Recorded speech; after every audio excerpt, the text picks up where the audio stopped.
नमस्कार, आप देख रहे हैं जनतंत्र टीवी और मैं हूं आपके साथ माधुरी तिवारी। सीएम धामी ने उत्तराखंड सदन नई दिल्ली से मुख्यमंत्री हेल्पलाइन 1905 की समीक्षा बैठक की, वर्चुअल अध्यक्षता भी की और अधिकारियों को जरूरी दिशा निर्देश भी दिए। 905 हमारा ये सभी विभागों की समीक्षा और लोगों को सेवा देने का एक बहुत अच्छी संस्कृति हमारे राज्य के अंदर आए, लोगों को किसी परेशानियों का सामना न करना पड़े, उनकी समस्याओं का घर बैठे ही समाधान हो, उसके निमित्त आज ये समीक्षा बैठक की है। और जिलाधिकारियों को, हर विभाग के अधिकारियों को लगातार लोगों से कम्युनिकेशन करना, जनमिलन के कार्यक्रम करना, उनकी समस्याओं का समाधान करना और चीज़ों का सरलीकरण करना, एक अच्छी कार्य संस्कृति बने, उसके लिए सभी को निर्देश दिए कि पारदर्शिता के आधार पर लोगों की समस्या, जनता की समस्या हल हो। तो वहीं सीएम धामी ने केंद्रीय पर्यावरण, वन और जलवायु परिवर्तन मंत्री भूपेंद्र यादव के स्वर्गीय पिता को हरियाणा के गुरुग्राम स्थित उनके आवास पर पहुंचकर श्रद्धांजलि अर्पित की। इस दौरान सीएम धामी ने परिजनों से भेंट कर शोक संवेदना व्यक्त की है और ईश्वर से प्रार्थना की है कि पुण्य आत्मा को श्री चरणों में स्थान प्रदान करें।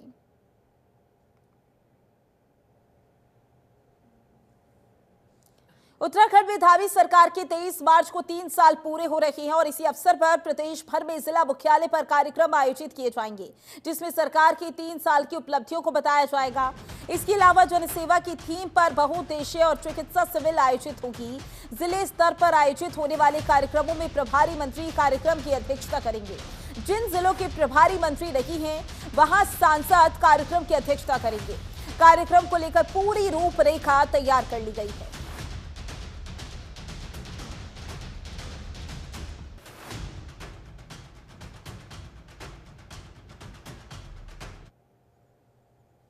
मुख्यमंत्री पुष्कर सिंह धामी की सरकार चारधाम यात्रा के दौरान तीर्थयात्रियों को बेहतर स्वास्थ्य सेवाएं उपलब्ध कराने के लिए पूरी तरीके से प्रतिबद्ध है।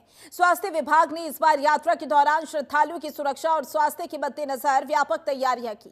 इस बार चारधाम और यात्रा मार्गों पर स्वास्थ्य सेवाओं में अभूतपूर्व विस्तार किया जा रहा है। चारधाम यात्रा में हेली बोट एम्बुलेंस भी तैनात होंगी। चारधाम यात्रा रूट पर सामान्य एम्बुलेंस की तैनाती के साथ हेली और बोट एम्बुलेंस भी तैनात रहेंगी। स्वास्थ्य सचिव ने कहा कि यात्रा मार्ग में मेडिकल रिलीफ पोस्ट और 31 स्वास्थ्य जांच केंद्र स्थापित किए जाएंगे।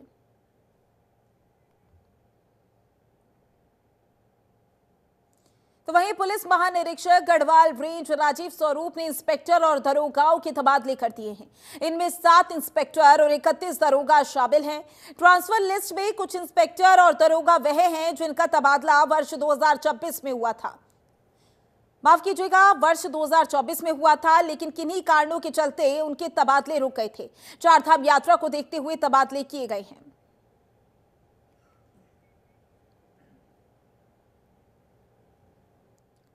उत्तराखंड शासन ने आईएएस के बाद पीसीएस अधिकारियों के बंपर तबादले किए हैं। 15 पीसीएस अधिकारियों की जिम्मेदारियों में फेरबदल किया गया है।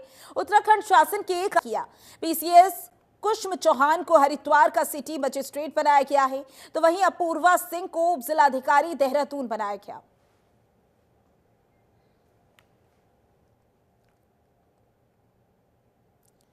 देश के राष्ट्रपति का देहरादून स्थित राष्ट्रपति आशियाना विश्व स्तरीय पार्क के रूप में अब आम जनता के लिए खोला जाएगा। राष्ट्रपति द्रौपदी मुर्मू जून में करीब 132 एकड़ के पार्क की आधारशिला रखेंगी। देहरादून के राजपुर रोड स्थित राष्ट्रपति आशियाना को मल्टी थीम पब्लिक पार्क बनाए जाने के लिए मुहर लग गई है, जिसके तहत राष्ट्रपति आशियाना और उपवन वाटिका आम जनमानस के लिए खोला जाना प्रस्तावित है। इसी दिशा में जिला प्रशासन स्टेक होल्डर्स, होटल और रेस्टोरेंट व्यवसायियों के अलावा टैक्सी मैक्सी संचालकों के साथ संवाद स्थापित कर रहा है, ताकि विश्व स्तरीय सार्वजनिक पार्क के निर्माण का स्वरूप तैयार किया जा सके। 3 चरण है इसमें प्रोजेक्ट की। पहला तो प्रोजेक्ट आशियाना को पब्लिक के लिए वहाँ पर हमारे हॉर्स स्टेबल्स भी होंगे, तो वहाँ पे बच्चों को हॉर्स की उनके साथ जैसा बिहेवियर रहता है, ह्यूमन एनिमल बिहेवियर, किस तरह से भी अपकीप देम, वो सारी एक्टिविटीज से एजुकेट करना।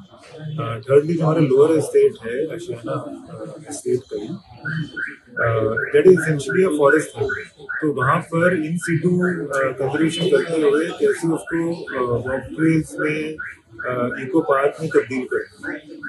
और जो मुख्य सबसे बड़ा फीचर है वो है अक्रॉस आशियाना जो हमारा 132 एकर्स का फार्म है, उसको एक मल्टी थीम पब्लिक पार्क में डेवलप करके पब्लिकली डेडिकेट करना। So timelines initially have been kept for an year, but जैसे हमारा डिजाइन फाइनलाइज हो जाए। ये मैं माननीय डीएम साहब का धन्यवाद करता हूँ, माननीय राष्ट्रपति महोदय का धन्यवाद करता हूँ कि आपने अपना आशियाना जो है हम लोगों पब्लिक के लिए यहाँ पे एक पार्क के रूप में खोलने का जो निर्णय लिया, मैं आपका बहुत बहुत आभारी हूँ। और डीएम साहब का विशेषकर आभारी हूँ कि आपकी सोच जो यहाँ के प्रति है, देहरादून जिले के प्रति जो आप सोच रहे हैं, और जो इससे जो मेन फ़ायदा होना है ये हम ट्रांसपोर्टर का होना है, चाहे उसमें टैक्सी व्यवसायी हो, चाहे ऑटो वाला हो, चाहे रिक्शे वाला हो, चाहे बस वाला हो, क्योंकि हमें एक साइट सीइंग का एक अलग पॉइंट मिलेगा। और इसमें जो डीएम साहब ने हम लोगों से जो हमारे विचार मांगे थे, हमने अपने अपने विचार उसमें रखे। उसमें होटल एसोसिएशन के भी थे, हम लोग भी थे, सारे लोग थे, और हम लोगों ने अपने अपने विचार उसमें रखे। और हम लोगों ने यही मेन ये रखा कि जो हमारा उत्तराखंड की जो मेन थीम है उसमें दिखाई जाए, क्योंकि टूरिस्ट सबसे पहले देहरादून जॉली ग्रांट एयरपोर्ट पे, देहरादून रेलवे स्टेशन या आईएसबीटी पे जो आता है यात्री, वो मसूरी घूमने जब जाता है तो बाय राजपुर रोड जाता है, और राजपुर रोड पे मेन पॉइंट पे ये खुल रहा है आशियाना, और टूरिस्ट के लिए बहुत अच्छा एक अट्रैक्टिव पॉइंट रहेगा, और हम लोगों का भी इससे बिजनेस। तो वहीं मुख्य सचिव राधा रतूड़ी की अध्यक्षता में सचिवालय में 7वीं स्टेट ब्रॉडबैंड कमेटी की बैठक आयोजित की गई। इस दौरान 1 अप्रैल से आरंभ होने वाले नेशनल ब्रॉडबैंड मिशन 2.0 के प्रभावी क्रियान्वयन को लेकर चर्चा की गई है। बैठक में मुख्य सचिव ने राज्य के दूरस्थ ग्रामीण क्षेत्रों में नेशनल ब्रॉडबैंड मिशन 2.0 के तहत प्रभावी कनेक्टिविटी के लिए सैटेलाइट ब्रॉडबैंड को प्रोत्साहित करने और पिटकुल और यूपीसीएल की मदद से ऑप्टिकल ग्राउंड वायर के उपयोग को प्रोत्साहित करने के निर्देश दिए। उन्होंने बिजली के खंभों पर एरियल केबल्स के रेगुलराइजेशन के लिए पॉलिसी फ्रेमवर्क को जल्द से जल्द लागू करने के लिए आईटी विभाग, यूपीसीएल, शहरी विकास विभाग और स्मार्ट सिटी को निर्देशित किया है।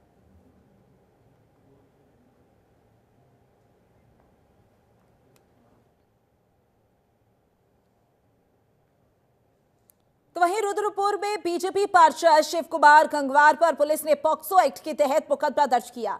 हालांकि आरोपी की गिरफ्तारी नहीं हुई है। इसको लेकर कांग्रेस ने सरकार पर हमला बोला और कांग्रेस की प्रदेश प्रवक्ता गरिमा दसौनी ने कहा कि बेटी बचाओ बेटी पढ़ाओ का नारा देने वाली बीजेपी का चरित्र और चेहरा सबके सामने है।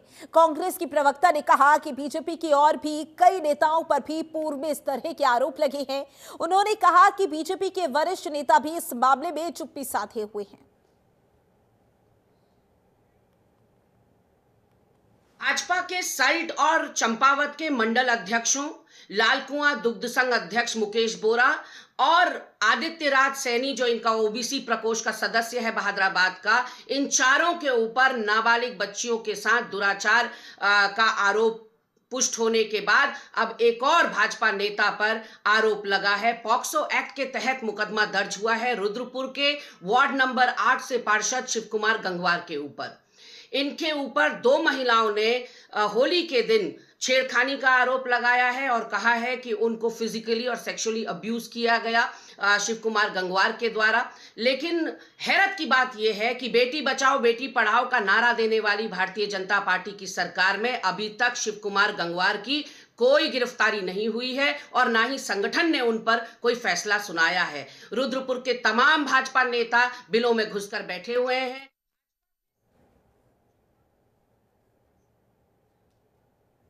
वहीं कैबिनेट मंत्री प्रेमचंद अग्रवाल के इस्तीफा देने के बाद उत्तराखंड में सियासत तेज हो गई है।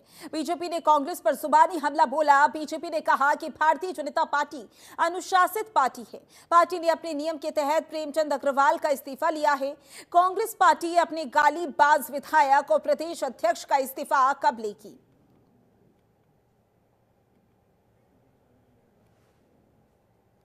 क्या कहती है? कांग्रेस को पहले अपने गिरबान में झांकना चाहिए और भारतीय जनता पार्टी हमेशा अनुशासन के तहत अपना कार्य करती है। लेकिन मैं कांग्रेस से भी पूछना चाहती हूँ, क्या कांग्रेस ने कभी अपने किसी भी कार्यकर्ता के ऊपर अनुशासन का डंडा चलाने का काम किया है? उनके गालीबाज विधायक, गालीबाज अध्यक्ष, क्या उनके ऊपर भी कांग्रेस पार्टी कभी कोई अपनी कार्रवाई करने का काम करेगी? हमने मांग की थी उनसे कि हरीश धामी जी ने जो विधानसभा के बाहर प्रांगण में खड़े होकर के गाली देने का काम किया था, तो कांग्रेस हिम्मत दिखाए उनको निष्कासित करने की। मुझे लगता है कि कांग्रेस नहीं करेगी, लेकिन भारतीय जनता पार्टी एक अनुशासित पार्टी है और अनुशासन के तहत और नियम के तहत कार्रवाई करने का काम करती है। तो आरोप लगाने का काम कांग्रेस। तो कांग्रेस गालीबाज विधायक का इस्तीफा कब लेगी, ये बातें बीजेपी की ओर से कही गई हैं। दरअसल प्रेमचंद अग्रवाल ने मंत्री पद से इस्तीफा दे दिया, उसके बाद से ही जो उत्तराखंड की सियासत है वो उथल पुथल हो गई है और दोनों ही पार्टियां एक दूसरे पर निशाना साधने में लगी हुई हैं। आगे बढ़ेंगे, जहां रुड़की में मामूली बात को लेकर दो पक्षों में लाठी डंडे और पत्थर चले हैं। दोनों पक्षों में खूनी झगड़े का लाइव वीडियो वायरल हो रहा है। आधा दर्जनों के घायल होने की सूचना है। सूचना मिलते ही मौके पर पहुंची पुलिस ने दोनों पक्षों के 5 लोगों को हिरासत में भी ले लिया है। तो ये वीडियो है जो कि तेजी से वायरल हो रहा है। इस वीडियो में आप देख सकते हैं कि किस तरीके से मामूली बात को लेकर दो पक्षों में लाठी डंडे और पथराव होने लगा। दोनों पक्षों में खूनी झगड़े का लाइव वीडियो अभी ये सोशल मीडिया पर तेजी से वायरल भी हो रहा है। आधा दर्जनों के घायल होने की सूचना भी प्राप्त हुई है। सूचना मिलते ही मौके पर पुलिस पहुंची और दोनों पक्षों के 5 लोगों को हिरासत में ले लिया है। हालांकि इस मामले को लेकर जांच की जा रही है। जो 5 लोग हिरासत में हैं पुलिस की, उनसे भी पूछताछ जारी है। तो ये तस्वीरें आप देख सकते हैं किस तरीके से लोग इकट्ठा हुए थे। ये जो वीडियो है, इस वीडियो में दो पक्षों में मामूली बात को लेकर विवाद शुरू हो गया था और देखते ही देखते लाठी डंडे चलने लगे और एक दूसरे पर पत्थर भी बरसाने लगे। जब दोनों पक्षों में ये लड़ाई हो रही थी, खूनी संघर्ष हो रहा था, तो उस समय ये वीडियो बना लिया गया और अब ये वीडियो वायरल हो रहा है। आधा दर्जनों के घायल होने की सूचना भी मिली है और जैसे ही पुलिस को सूचना प्राप्त हुई, उसके बाद तुरंत पुलिस मौके पर पहुंची और दोनों ही पक्षों के 5 लोगों को हिरासत में ले लिया गया है। हालांकि पूरे मामले को लेकर जांच भी की जा रही है। जिन 5 लोगों को हिरासत में लिया गया है, उनसे पूछताछ लगातार जारी है। ये पूरा मामला रुड़की का आपको बता रही हैं। ये तस्वीरें जो है वो रुड़की से सामने आई है। ये जो वीडियो है वो तेजी से वायरल भी हो रहा है। दरअसल मामूली सी बात थी और उसी बात को लेकर दोनों पक्षों में आप देख सकते हैं कि किस तरीके से लाठी डंडे चलने लगे, एक दूसरे पर पथराव होने लगा। हालांकि उन्हें शांत कराने की कोशिश की जा रही थी, लेकिन वो शांत नहीं हुए और जब ये विवाद बढ़ता गया तो इस विवाद में आधा दर्जन के घायल होने की सूचना भी मिली है। हालांकि जैसे ही पुलिस को ये सूचना प्राप्त हुई कि यहाँ पर झगड़ा हो रहा है, पुलिस मौके पर पहुंची और लड़ाई झगड़े को शांत कराया, लेकिन दोनों ही पक्षों के 5 लोगों को हिरासत में भी ले लिया गया है।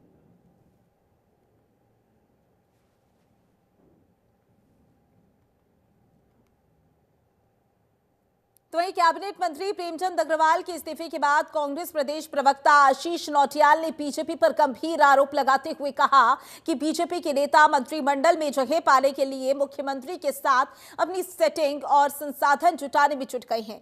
जिस विधायक की सेटिंग सबसे अधिक होगी वही मंत्रिमंडल में शामिल होगा। आपको बता दें कि प्रेमचंद अग्रवाल के इस्तीफे के बाद कैबिनेट विस्तार की चर्चाओं का बाजार गर्माने लगा है। बड़े खुश हुए प्रेमचंद अग्रवाल के इस्तीफा देने से कि शायद अब उन्हें मंत्री पद मिल जाएगा। इस प्रकार से कई विधायक हैं जो लोग खुश होना चाहिए, उन्हें भी अगर मौका मिलता है और वो 2-4 दिन खुशी में रहते हैं तो अच्छी बात है, खुश रहें। लेकिन अब देखिए मुख्यमंत्री जी के साथ कौन सेटिंग कर पाता है, कौन जो संसाधन चाहिए होते हैं वो जुटा पाता है मंत्री पद पाने के, वो देखते हैं क्या। तो वहीं 22 तारीख को सीएम धामी के अल्मोड़ा दौरे को लेकर जिला मजिस्ट्रेट ने अधिकारियों की बैठक बुलाई। बैठक में आगामी अल्मोड़ा दौरे से जुड़े सभी तैयारियों पर चर्चा की गई है। धामी सरकार के 3 साल पूरे होने पर सीएम धामी अल्मोड़ा पहुंचेंगे। इस दौरे के दौरान सरकार ने अपने 3 वर्षीय कार्यकाल में किए गए विकास कार्यों का प्रचार प्रसार करने और आगामी योजनाओं का शुभारंभ करने का निर्णय लिया है।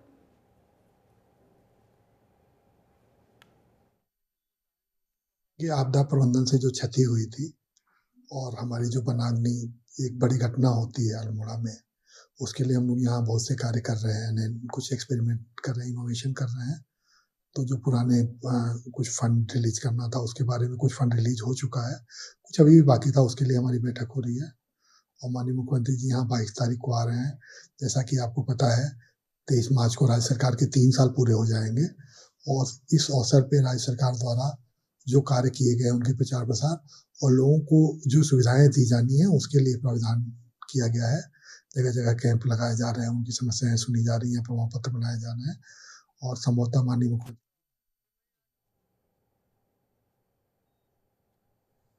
तो वहीं निकाय चुनाव संपन्न होने के बाद पहली बार राजधानी देहरादून में नगर निगम बोर्ड बैठक आयोजित की गई। बैठक में मेयर सौरभ थपलियाल, नगर आयुक्त नमामि बंसल समेत जिले के 100 वार्डों के पार्षद गण भी मौजूद रही हैं। बैठक में उन तमाम पहलुओं पर चर्चा की गई जो नगर निगम के इस कार्यकाल में महत्वपूर्ण साबित होंगे। अब जल्दी स्वच्छता सर्वेक्षण भी किया जाना है, जिसके चलते ज्यादातर विषय शहर के भीतर सफाई व्यवस्था को और भी बेहतर बनाने को लेकर रही। मेयर सौरभ थपलियाल के अनुसार बैठक के उपरांत सभी पार्षद गणों की समस्याओं का निराकरण करना निगम की प्राथमिकता रहेगी। पहली बोर्ड बैठक है और इसमें कई तरह की हमारी जो समस्याएं हैं अपने पार्षद गणों ने वो रखी हैं, सफाई को लेकर और तमाम अपने कुछ अन्य प्रकार की जो समस्याएं हैं तो उनको लेकर यहाँ पर कई प्रस्ताव हमने पास भी किए हैं। और अभी तो लंच ब्रेक हुआ है, अभी ये सदन और अभी चलने वाला है। तो इस तरह की जो अपनी समस्याएं आएंगी सामने आएंगी और जिनमें प्रस्ताव पारित किए जाएंगे तो उसकी इसका आप सब लोग। यदि आपके भी बैंक से संबंधित कुछ काम छूटे हुए हैं तो उन्हें जल्द से जल्द पूरा कर लें, वरना आपको थोड़ी मुश्किलों का सामना करना पड़ सकता है।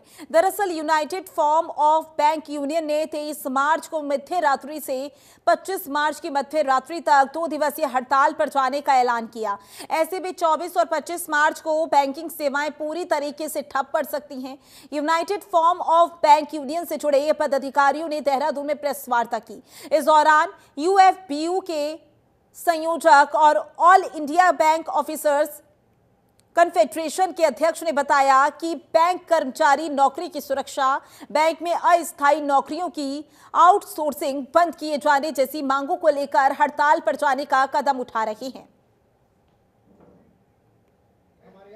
अभी ये 1 महीने से हमारा ऑल ओवर इंडिया में देशव्यापी प्रदर्शन चल रहा है, जो कि 24 और 25 मार्च को हमारा ये हड़ताल का प्रोग्राम है। इसमें सर हमारे कुछ ऐसी मांगे हैं जो कि सरकार ने पहले तो मान ली थी, लेकिन अभी वो पीछे हट रही। आप देख रहे होंगे कि जो आज विभिन्न विभागों में जैसे आरबीआई है, एलआईसी है, डीएफएस है और केंद्र के जितने भी विभाग हैं वहाँ पे 5 डे वर्किंग चल रहा है। लेकिन हमारे जो 12वीं वेतन समझौता आईबीए के साथ हुआ था उसमें ये था कि हम भी इस वेतन समझौते के बाद आपको ये 5 डे बैंकिंग का लागू कर देंगे। लेकिन आज हमारा इस दुर्भाग्य है कि आज तक हमें आज रोड पे आना पड़ रहा है। दूसरी चीज़ हमारा ये है सर, आज हमारे बैंकों में वो जो कर्मचारी या अधिकारियों का जो रिक्रूटमेंट है बहुत सालों से प्रॉपर नहीं हो रहा है। आज हम किसी भी अपने ग्राहकों को सर्विसेज देनी चाहते हैं तो वो प्रॉपर नहीं दे पाते हैं और इसका बर्डन हमारे साथियों। तो वहीं नवनिर्वाचित मेयर अनीता अग्रवाल ने नगर निगम के विभिन्न कार्यालयों और फूल वाटिका का निरीक्षण किया, जहां गंदगी और अव्यवस्था देखकर उन्होंने कड़ी नाराजगी जताई। कार्यालयों में फैली गंदगी, दीवारों पर पान तंबाकू की पीक और शौचालयों की बदहाल स्थिति देख उन्होंने अधिकारियों और कर्मचारियों को फटकार लगाई और तुरंत सफाई व्यवस्था सुधारने के निर्देश दिए।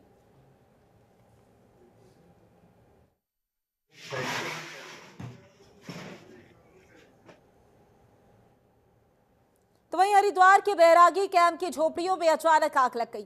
आग में जलकर 5 झोपड़ियां राख हो गई हैं।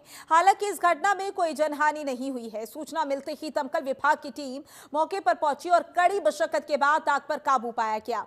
आग लगने के कारणों का अभी तक पता नहीं चल पाया है, लेकिन प्रशासन मामले की जांच पड़ताल कर रही है।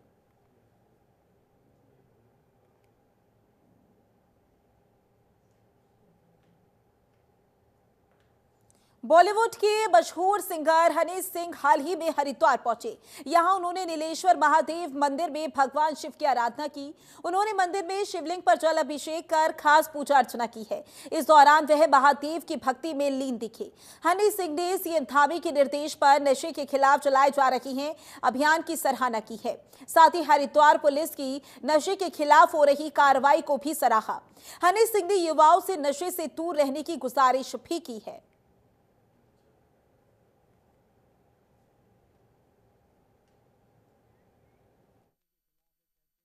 सिंह हमारे उत्तराखंड के सीएम साहब पुष्कर सिंह धामी जी ने बहुत अच्छा एक एंटी ड्रग्स और नशे के खिलाफ एक कैंपेन चलाया है, जिसके अंदर उत्तराखंड पुलिस, हरिद्वार पुलिस और सारे उत्तराखंड की पुलिस और एडमिनिस्ट्रेशन लगी हुई है कि युवाओं को कैसे नशे से दूर रखा जाए। हमारे हरिद्वार से एसएसपी डवाल साहब इस पूरी मुहिम में जुड़े हुए हैं और सारे युवाओं से मेरा ये निवेदन है कि नशों से दूर रहे और आपका कोई यार मित्र अगर ये सब करता है तो उसको भी रोके। तो वहीं हल्द्वानी में कुमाऊं कमिश्नर की अध्यक्षता में हुई रीजनल ट्रांसपोर्ट अथॉरिटी की बैठक में हल्द्वानी शहर के 6 रूटों पर सिटी बस संचालन को हरी झंडी मिल गई है। हल्द्वानी शहर की बढ़ती आबादी को देखते हुए शहर के आंतरिक मार्गों पर सिटी बस चलाने को लेकर अब तय हो गया है कि जून महीने से शहर में सिटी बसें दौड़ेंगी। कुमाऊं कमिश्नर ने कहा कि हल्द्वानी के मुखानी, लामा चौड़, 3 पानी सहित पूरे शहर के 6 रोडों पर सिटी बस चलाई जाएगी।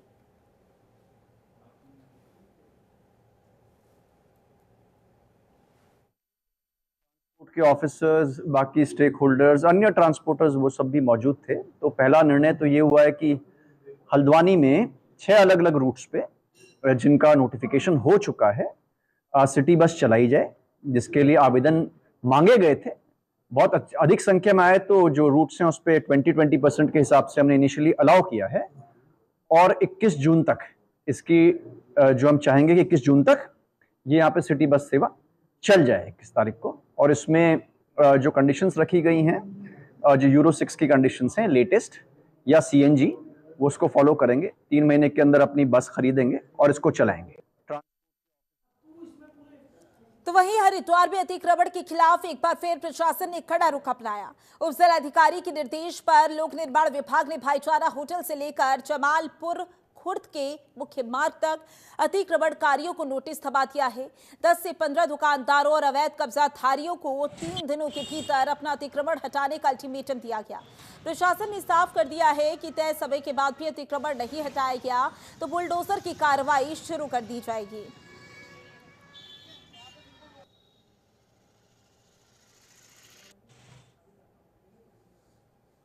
फिलहाल के लिए इस बुलेटिन में बस इतना ही। बने रहे जनतंत्र टीवी के साथ। नमस्कार।